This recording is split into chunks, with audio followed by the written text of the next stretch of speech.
All right, let's dive straight into Amos chapter 7 today. This chapter, it gives us this series of really powerful visions Amos saw, and it all builds up to quite a dramatic confrontation.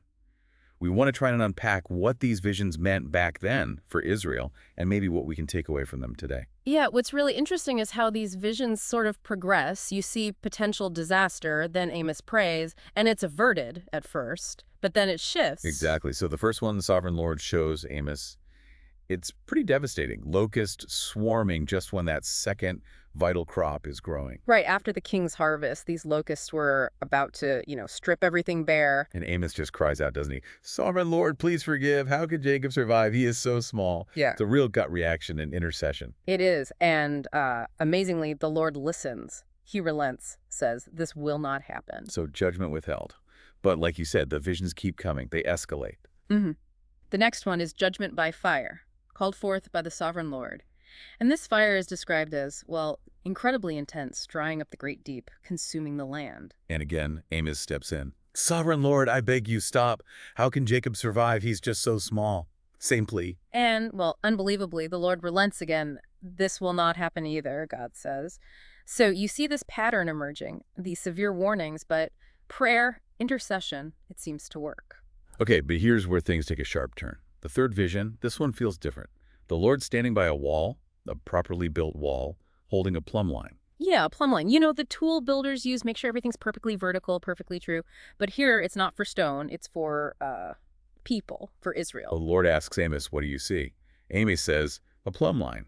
And then comes the declaration, look, I am setting a plumb line among my people Israel. I will spare them no longer. And that phrase, I will spare them no longer. That's the shift. Unlike the first two times, there's no relenting here. Right. The measurement's been taken against God's standard, and, well, Israel hasn't measured up. It feels like this is it, the point of no return. Exactly. And the consequences are spelled out right away. The high places, their sanctuaries, they're going to be destroyed. And specifically, God says, with my sword, I will rise against the house of Jeroboam. That's the king, the dynasty. Now, delivering that message, Mm-hmm. saying judgment is final and the king's house is targeted, Yeah. that obviously causes a reaction. Oh, absolutely. Amaziah, the priest at Bethel, which was a key royal sanctuary, remember, set up kind of against Jerusalem. He hears this and immediately sends word to King Jeroboam. What does he say? He accuses Amos of treason, basically, Ah. stirring up rebellion. Says the land can't bear Amos's words, especially the part about Jeroboam dying violently and Israel going into exile. So Amaziah confronts Amos directly, tells him, go back to Judah, prophesy there, earn your keep there. Yeah. He essentially says, don't prophesy here at Bethel. This is the king's place, the kingdom's temple. It's the establishment trying to shut down the inconvenient truth.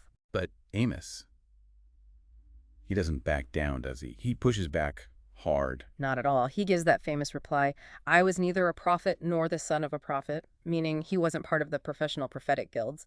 He says, I was a shepherd and I also took care of sycamore fig trees. He's saying he's just an ordinary guy, right? It- His background isn't in the religious institutions. Precisely. He emphasizes his calling is direct from God. The Lord took me from tending the flock and said to me, go prophesy to my people Israel.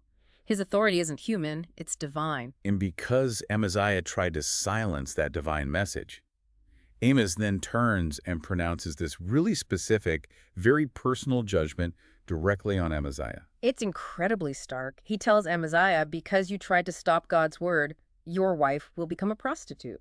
Your sons and daughters will fall by the sword, your land will be divided up, and you yourself will die in a pagan country. Wow. And then he repeats the core message about Israel one last time. Yes, just to hammer it home. And Israel will certainly go into exile, away from their native land.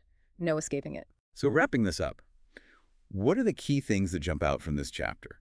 First, there's this idea that while God gives warnings, eventually a standard is applied, the plumb line, and judgment can become final. Right. And second, you really see that tension, that clash between speaking God's truth and facing opposition from powerful institutions, whether they're political or religious, like Amos versus Amaziah. There's often a cost to speaking truth to power. Yeah, that's clear. And third, Amos's own defense is powerful. It reminds you that real authority to speak for God doesn't always come from titles or official positions. It can come directly, even to someone, just tending sheep. Absolutely. It leaves you thinking, doesn't it?